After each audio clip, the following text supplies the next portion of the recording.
C'était un matin comme les autres, à la Cornell Middle School de McKeesport, en Pennsylvanie. La cloche venait de sonner, les élèves couraient dans les couloirs, les professeurs appelaient en classe. Mais une élève manquait à l'appel. Tanya Cash, 14 ans, n'était pas en classe. Elle avait séché les cours. Et ce n'était pas la première fois. Mais cette fois-ci, la fin serait bien différente. Alors qu'elle essayait de quitter discrètement le bâtiment, elle se retrouva soudain face à Tom House, l'agent de sécurité de l'école.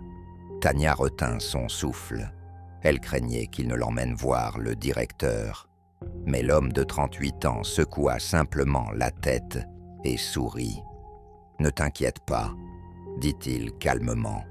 Ce sera notre petit secret. » Personne ne pouvait imaginer que cette rencontre marquerait le début d'un cauchemar de 10 ans. Quelques heures plus tard, son père attendait qu'elle rentre de l'école. Mais Tanya ne revint jamais à la maison. La police fut alertée. Une recherche nationale commença.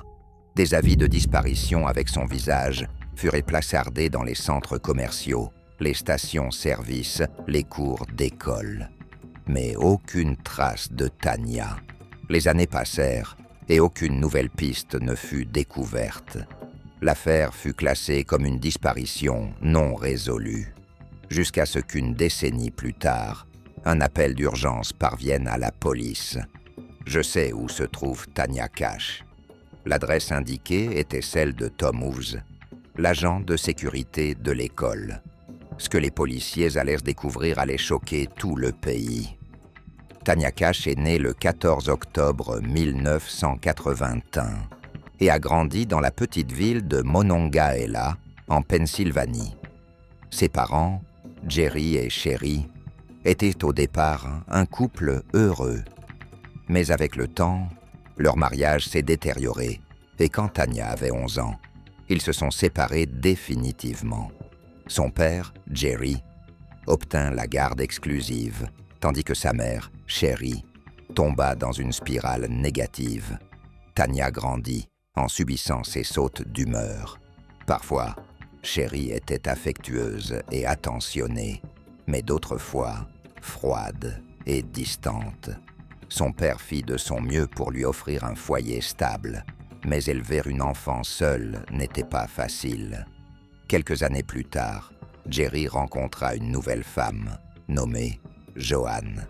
Peu après, il emménagea avec Tanya à McKeesport, une ville située à 30 minutes de distance. Pour Jerry, c'était un nouveau départ. Pour Tanya, c'était le début d'une période difficile. McKeesport avait une mauvaise réputation. Le taux de criminalité était élevé et la vie y était beaucoup plus rude que dans sa ville natale. Mais ce n'était pas son seul problème. Sa relation avec sa belle-mère était compliquée. Tanya se sentait souvent exclue et ignorée. À ses yeux, son père accordait plus d'attention à Joanne qu'à elle. Peu à peu, elle eut l'impression de ne plus avoir sa place dans sa propre famille. Le changement d'école ne facilita pas les choses. À la Cornell Middle School, Tanya ne parvint pas à s'intégrer. Elle essaya de se faire des amis, mais elle fut rejetée à plusieurs reprises. Finalement, elle devint une solitaire, ce qui la blessa profondément. Avec le temps, Tanya changea. Elle devint plus silencieuse, plus renfermée, mais aussi plus rebelle. Elle commença à sécher les cours, à fumer en cachette et à chercher un moyen d'échapper à sa réalité. Son père et Joanne étaient inquiets, mais le fossé entre eux ne cessa de grandir. Les discussions tournaient toujours au conflit, et Tanya se sentait incomprise. Puis elle se mit à fuguer régulièrement. Elle disparaissait pendant quelques jours, puis revenait sans explication, sans dire où elle était allée. Son père signalait chaque fois sa disparition à la police, mais elle finissait toujours par rentrer. Avec le temps, les forces de l'ordre ne prirent plus ces fugues au sérieux. Pour eux, Tanya n'était qu'une adolescente rebelle. Mais personne ne pouvait imaginer que cette fois-ci, elle ne reviendrait pas. Cette fois, elle allait disparaître pendant 10 ans et se retrouver dans une situation inimaginable. La Cornell Middle School n'a jamais été un endroit où Tanya se sentait à l'aise. Le harcèlement qu'elle subissait et la sensation de ne pas appartenir au groupe rendaient son quotidien difficile et solitaire. Mais une personne lui accordait de l'attention. Et cette personne, c'était Tom House. Tom était l'agent de sécurité de l'école. Il avait 38 ans, travaillait là depuis plusieurs années. Et pour la plupart des élèves, il n'était qu'une figure adulte discrète en arrière-plan. Mais pour Tanya, il devint rapidement quelqu'un en qui elle pouvait avoir confiance. Tout commença par de petits gestes. Il la remarquait dans les couloirs, lui demandait comment elle allait et lui faisait des compliments. Contrairement aux enseignants ou aux autres élèves, il semblait vraiment s'intéresser à elle. Il l'écoutait parler de ses problèmes familiaux et lui donnait le sentiment d'être comprise. Avec le temps, leurs conversations devinrent plus longues et plus personnelles. Tom commença à lui raconter sa propre vie, ses difficultés, ses inquiétudes. Pour Tanya, cela ressemblait à une véritable amitié. Mais ce qu'elle ne savait pas, c'est qu'elle était déjà prise au piège d'une manipulation et d'un grooming progressif. Petit à petit, Tom commença à lui glisser des idées dans la tête. « Tes parents ne te comprennent pas », lui disait-il. « Ils ne veulent que te contrôler. Tu mérites d'être heureuse, » insistait-il. « Et moi, je peux t'offrir ce bonheur. » Ces paroles étaient séduisantes. Tanya s'était toujours sentie incomprise. Et soudain, quelqu'un semblait vraiment s'intéresser à elle. Quelqu'un qui lui offrait une alternative, une issue. Il commença à lui faire sans cesse des compliments, à la toucher légèrement sur l'épaule ou le bras d'une manière apparemment anodine. Il créa de plus en plus de proximité physique. C'était un processus lent et subtil, et avant même que Tanya ne s'en rende compte, elle était déjà sous son emprise. Un jour, elle trouva un mot dans son casier, un message de Tom. Il lui proposait de se voir en dehors de l'école. Si cela l'intéressait, elle n'avait qu'à lui faire signe. Tanya était excitée. Personne ne lui avait jamais témoigné autant d'attention. Personne ne lui avait jamais donné l'impression qu'elle comptait réellement pour quelqu'un. Elle accepta donc l'invitation. Au début, ce n'était que de petites rencontres anodines. Une conversation ici, une promenade là. Mais ensuite, Tom commença à lui faire de plus grandes promesses. « Tu devrais t'enfuir de chez toi », lui dit-il un jour. « Je prendrai soin de toi. Je te donnerai la vie que tu mérites. » Tanya hésita. Était-ce vraiment une solution? Pouvait-elle vraiment tout laisser derrière elle? Mais Tom savait exactement comment dissiper ses doutes. « Si tu restes ici, tu seras malheureuse, » lui dit-il. « Tu l'es déjà, mais avec moi, tu seras libre. » Et ainsi, il commença à élaborer son plan. Un plan qui ferait disparaître Tanya, non pas pour quelques jours, ni pour quelques semaines, mais pour 10 ans. Dans la soirée du 9 février, Tanya alla dans sa chambre comme tous les soirs. Son père, Jerry, et sa belle-mère, Joanne, ne soupçonnaient rien. Mais ce qu'ils ne savaient pas, c'est que Tanya avait déjà pris une décision et que dans quelques heures, sa vie allait changer à jamais. Aux premières heures du 10 février, elle quitta discrètement la maison. Elle laissa son pyjama sur les marches de la cave, comme si elle s'était simplement levée du lit. Mais en réalité, elle ferma la porte derrière elle et disparut avec seulement un petit sac à dos, directement dans les bras de Tom House. Tom l'attendait déjà. Son plan était simple. Tanya allait d'abord se cacher chez une connaissance, une femme nommée Judy Sokol. Judy était connue pour héberger des adolescents en difficulté. des jeunes qui avaient des conflits avec leurs parents. Elle ne posait pas de questions. Elle offrait de la nourriture et un toit. Et Tom profita de cette situation. Tanya resta là pendant un certain temps, pendant que Tom peaufinait son plan pour la faire disparaître définitivement. Pendant ce temps, Jerry et Joan réalisèrent, le lendemain matin, que Tanya n'était pas rentrée. D'abord, ils crurent qu'elle avait encore fugué, comme elle l'avait déjà fait auparavant.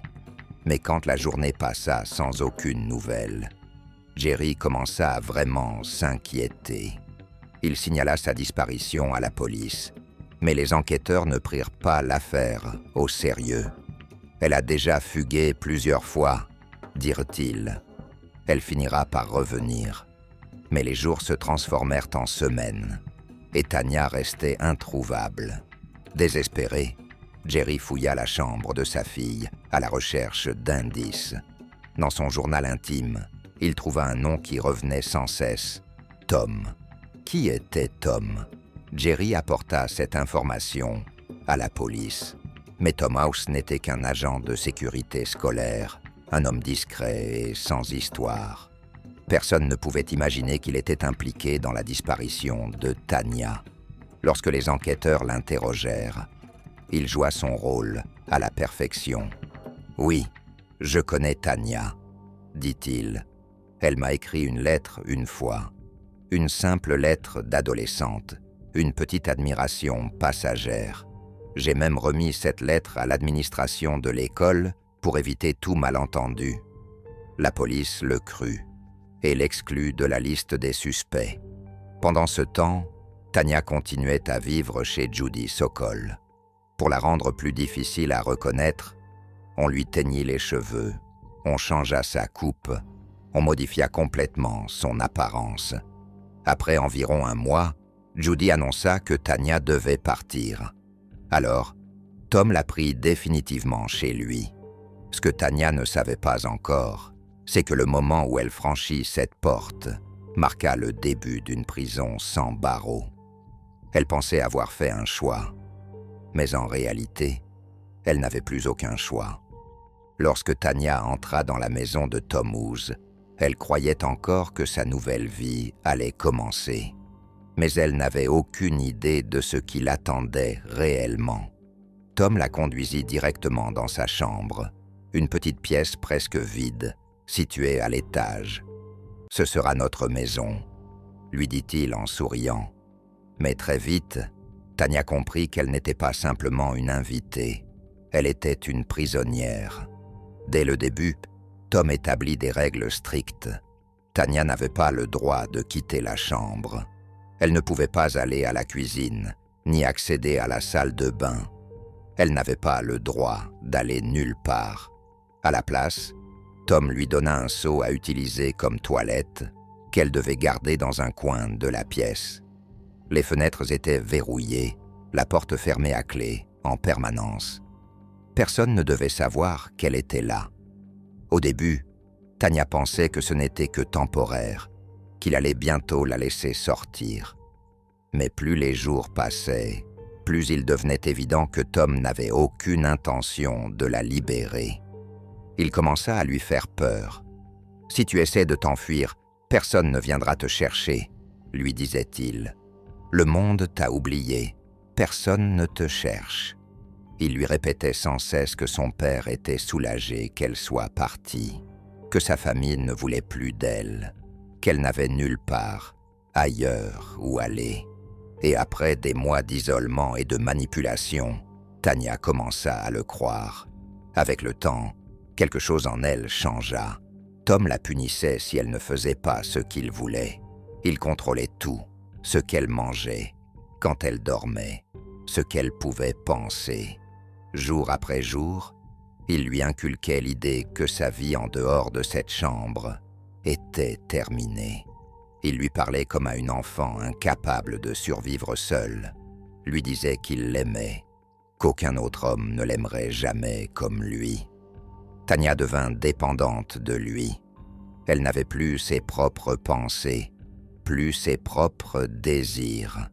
Elle n'existait plus que dans le monde de Tom. Et ainsi, avec le temps, la chambre ne lui parut plus être une prison. Elle devint son foyer. Pendant 4 années entières, Tom ne lui permit pas de quitter cette pièce.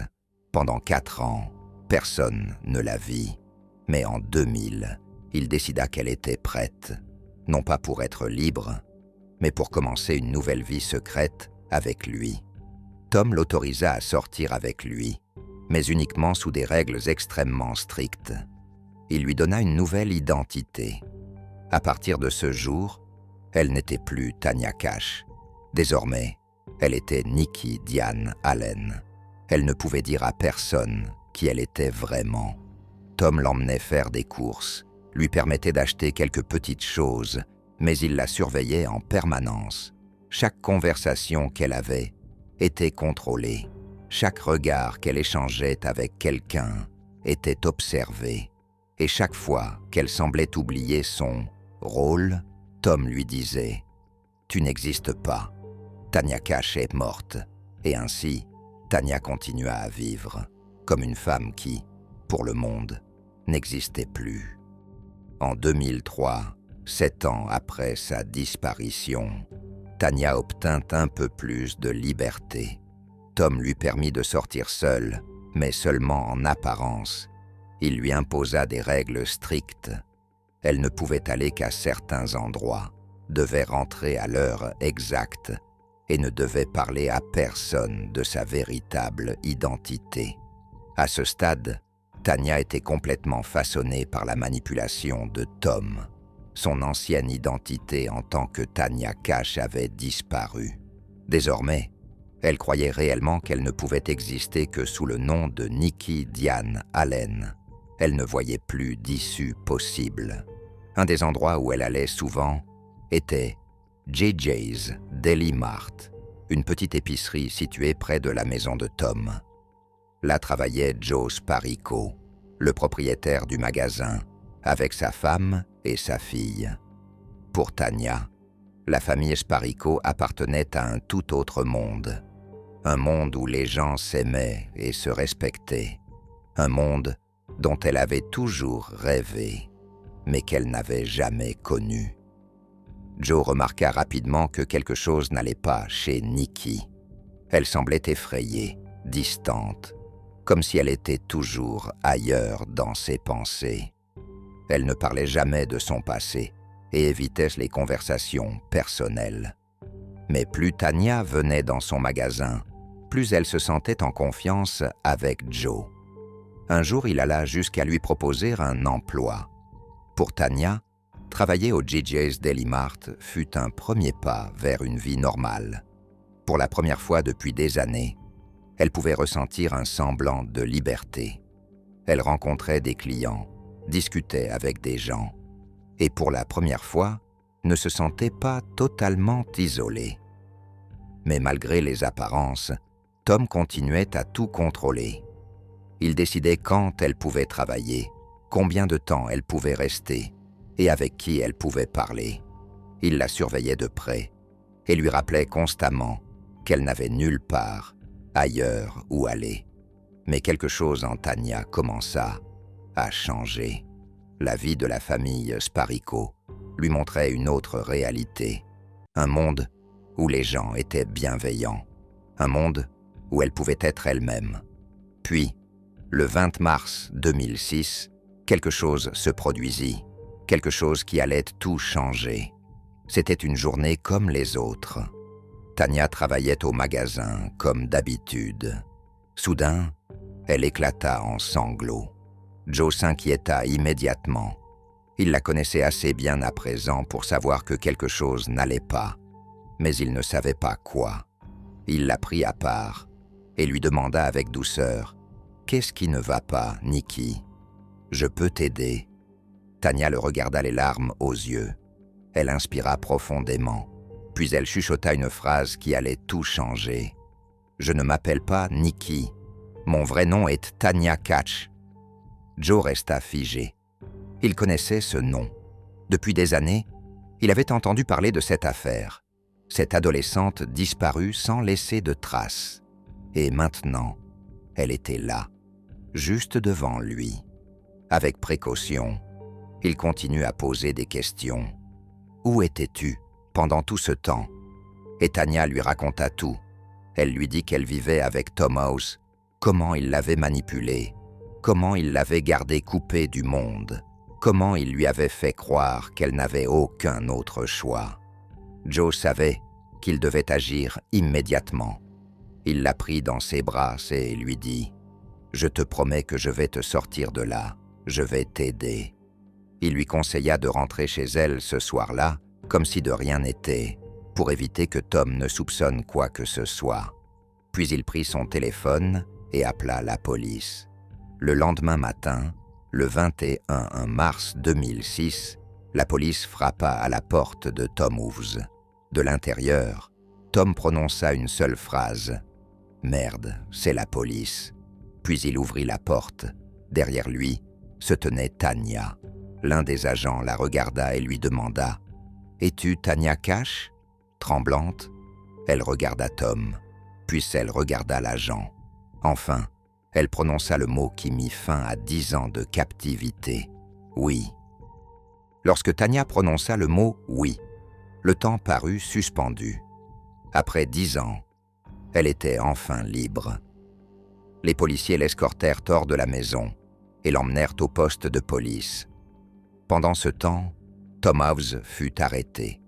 Ce même soir, le père de Tanya, Jerry Catch, reçut un appel de la police. « Monsieur Catch, nous avons retrouvé votre fille. » Pendant un instant, Jerry ne put y croire.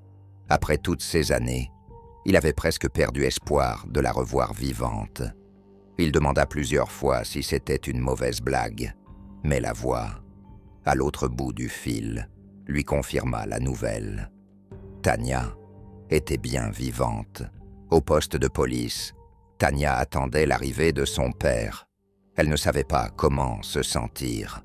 Après tant d'années sous l'emprise totale de Tom, la liberté lui semblait irréelle. Elle avait peur. Peur du monde extérieur. Peur de ce qui allait se passer ensuite. Peur de ne pas savoir comment vivre cette nouvelle vie. Lorsque la porte s'ouvrit et que son père entra, Tanya ne put retenir ses larmes.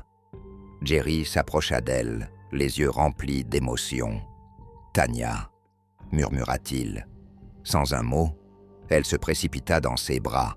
Après 10 longues années, pour la première fois, elle se sentit enfin en sécurité. Dans les jours qui suivirent, Tanya raconta chaque détail de sa captivité aux enquêteurs. Elle expliqua comment Tom l'avait isolée du monde, comment il l'avait manipulée, comment il lui avait fait croire que personne ne la cherchait. Les policiers fouillèrent la maison de Tom House et découvrirent de nombreuses preuves de sa culpabilité. Ils trouvèrent des calendriers où Tom notait les jours où il exerçait son contrôle sur Tanya, des listes de règles strictes qu'elle devait respecter, ainsi que des documents falsifiés prouvant sa nouvelle identité, Nikki Diane Allen.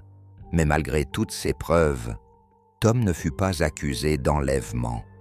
Les autorités déclarèrent que Tanya était partie volontairement avec lui et qu'au fil des années, elle n'avait jamais activement tenté de s'enfuir. Comme aucune preuve physique ne montrait qu'elle avait été retenue contre son gré, la loi ne considérait pas cette affaire comme un véritable kidnapping. Cependant, Tom House fut condamné pour 11 chefs d'accusation, notamment corruption de mineurs et privation illégale de liberté. Il écopa d'une peine de 10 à 15 ans de prison. Après sa libération, Tanya retourna vivre avec son père et sa belle-mère, Joanne. Mais le retour à la maison ne se passa pas comme elle l'avait imaginé. Jerry avait une vision complètement différente de l'histoire.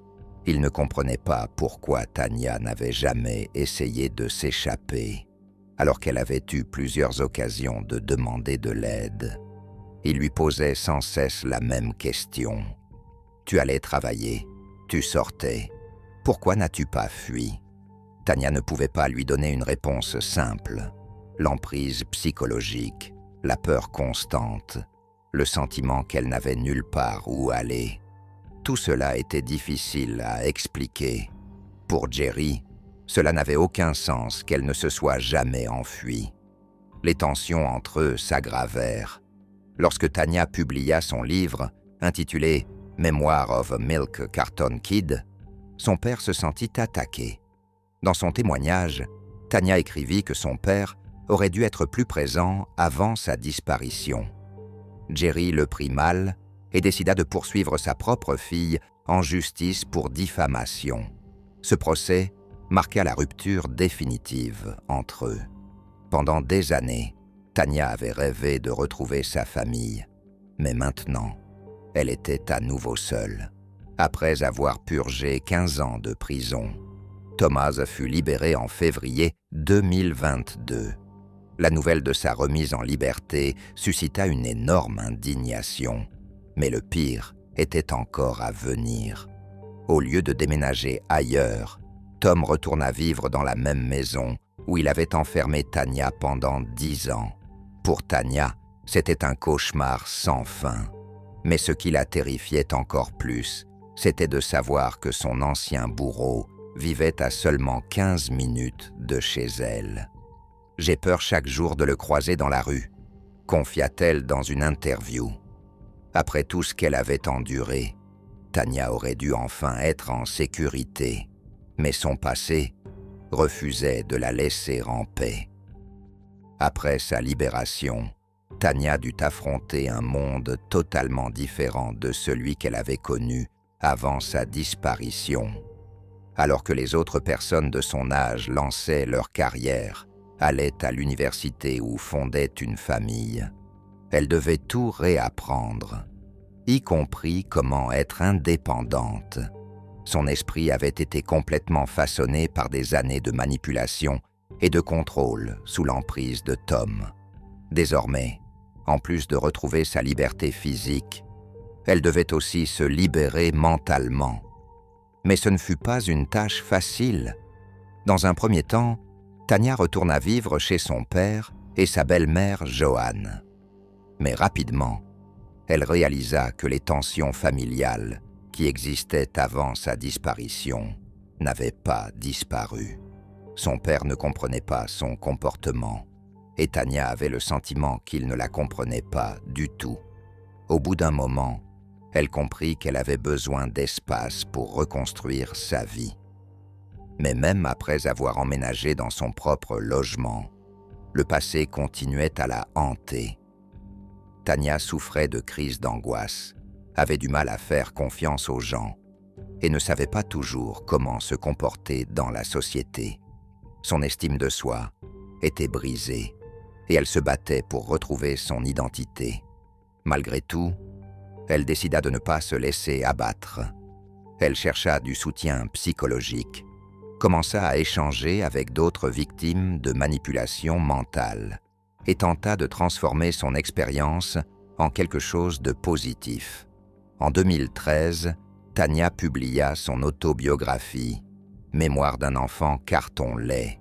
Dans ce livre, elle partagea son histoire de manière brute et honnête, dans l'espoir d'aider d'autres victimes de manipulation et d'abus. Mais tout le monde ne réagit pas positivement à cette publication. Son père et sa belle-mère se sentirent attaqués, notamment par un passage où Tanya expliquait que son père aurait dû être plus présent avant sa disparition. Jerry se sentit trahi et décida de poursuivre sa propre fille en justice pour diffamation. Ce procès brisa définitivement les liens familiaux. Pendant des années, Tanya avait rêvé de retrouver sa famille et de reconstruire un lien avec eux. Mais maintenant, elle était de nouveau seule. Même après avoir retrouvé sa liberté, Tanya ne se sentit jamais totalement en sécurité. Lorsque Thomas fut libéré en février 2022, après avoir purgé 15 ans de prison, elle espérait qu'il quitte la ville et disparaisse de sa vie. Mais au lieu de ça, il retourna s'installer exactement dans la même maison où il l'avait retenue captive pendant 10 ans. Pour Tanya, c'était un cauchemar éveillé. Mais ce qui était encore pire, c'était que son ancien ravisseur habitait maintenant à seulement 15 minutes de chez elle. « Chaque fois que je sors, j'ai peur de tomber sur lui », déclara-t-elle dans une interview. Comment peut-on recommencer une nouvelle vie quand le passé vit à seulement quelques rues de chez soi? Malgré toutes les épreuves, Tanya ne s'est jamais laissée abattre. Elle s'est mariée, est devenue belle-mère de 2 enfants et tente de mener une vie aussi normale que possible. Les cicatrices du passé ne disparaîtront jamais, mais elle refuse de laisser son passé définir qui elle est. Aujourd'hui, Tanya utilise son histoire pour aider d'autres victimes de manipulations psychologiques et d'abus. Elle partage son expérience pour sensibiliser les gens aux dangers du grooming et du contrôle mental. Après avoir perdu une décennie de sa vie, elle a appris une leçon essentielle. Elle ne peut pas récupérer le temps perdu, mais elle peut décider de la manière dont elle vivra le temps qu'il lui reste.